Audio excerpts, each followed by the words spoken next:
जी शुएब शीन साहब आ रहे हैं, इनसे बात करते हैं, इनसे पूछते हैं क्या कहना चाहेंगे। शुएब शीन साहब, वो कमरे की तस्वीर मंजर आप शुएब शीन साहब वो कमरे की तस्वीर मंजर आप पर आ गई है जिसमें इमरान खान रह रहे हैं, क्या कहना चाहेंगे आप? देखें, ये जो बकवास करते थे हुकूमती ज़ुअमा, वो कहते थे कि पता नहीं कौन से वीआईपी महल में रहता है। एक नॉर्मल पाकिस्तानी आदमी भी उस जगह पे ऐसे नहीं रहता जिस अंदाज से वो तस्वीर सामने आई है। और फिर इनकी बातें सुने, इनकी बकवास सुने, इनकी गुफ्तगू सुने।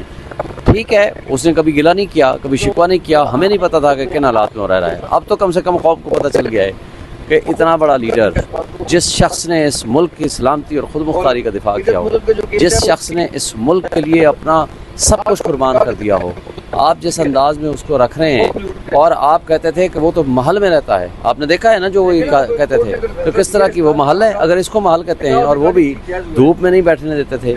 और जिन हालात में पीटीवी आता है, कोई और नेट वो काम नहीं कर सकता, कैद तन्हाई है, और बीबी को अलग कैद तन्हाई में रखा हुआ है। ये जुल्म है, ज़्यादती है और नाजायज़। अच्छा, जिन मुकदमात में आपने रखा था वो तो सारे मुकदमे ख़त्म हो गए हैं, तो फिर जितना अरसा आपने उनको जेल में रखा, मुझे बताएं उसका ज़िम्मेदार कौन होगा? बैरिस्टर अकील मलिक जो इस्लामाबाद से, वो कह रहे थे कि 9 कमरे दिए गए हैं। 2 दिन पहले उन्होंने प्रेस कॉन्फ्रेंस की थी और आज की तस्वीरें वाज़ह कर रही हैं जो अंदर जेल के अंदर उनके कमरे का माहौल है। इन झूठों के ऊपर कौन ट्रस्ट करेगा? ये झूठे, बेईमान, डिसऑनेस्ट फॉर्म 47 की पैदावार हैं। ये टेम्परिंग करके यहाँ इक़्तिदार में बैठे हुए हैं। ये कठपुतली हैं एस्टेब्लिशमेंट की। इनकी कभी किसी ज़बान पे आप एतबार कर सकते हैं? ये सारे झूठे हैं। झूठ सामने आ चुका है, शुक्र अल्लाह का कि झूठ सामने आया। सर, क्या एक साबिक वज़ीर आज़म को इस तरह फैसिलिटेट करना चाहिए था? इससे पहले मरीम नवाज़ को जो कमरा दिया गया था वो भी कौम ने देखा। देखें, सारा ये बेईमानी इनकी है। इसलिए चूँकि इमरान खान अपनी ज़ात के बारे में बात नहीं करता, इसलिए उसने आज तक हमें भी नहीं बताया किन हालात में उसको रखा हुआ है या किन हालात में हो रहा है। तो हम भी बात नहीं करते थे।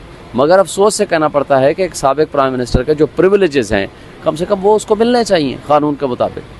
सर, आप ही कानूनदान है, तो क्या मिलना चाहिए इमरान खान को, क्या कहना चाहिए? देखें, जो एक क्लास की फैसिलिटीज़ मिलनी चाहिए एक साबिक प्राइम मिनिस्टर को, जो फैसिलिटीज़ अंडर द लॉ जो नवाज शरीफ को दिए रखी थी। नवाज शरीफ के पास बैठने 15-15 बंदे हर वक्त उसके पास बैठे होते थे मुलाकातों के लिए। वो नहीं है, उसके एसी लगा हुआ था। आज आप देखें एसी है, उनके कमरे में जो कुछ उनको फैसिलिटीज़ थी वो सबको पता है, लेकिन यहाँ कोई फैसिलिटीज़ नहीं है। बहरहाल अल्लाह पूछेगा इनसे। सर, कैसा महसूस किया आपने ये देखे कि आपका लीडर इस सिचुएशन? अफसोस हुआ हमें। हम ये समझते थे कि कम से कम इतनी बेसिक फैसिलिटीज़ होगी।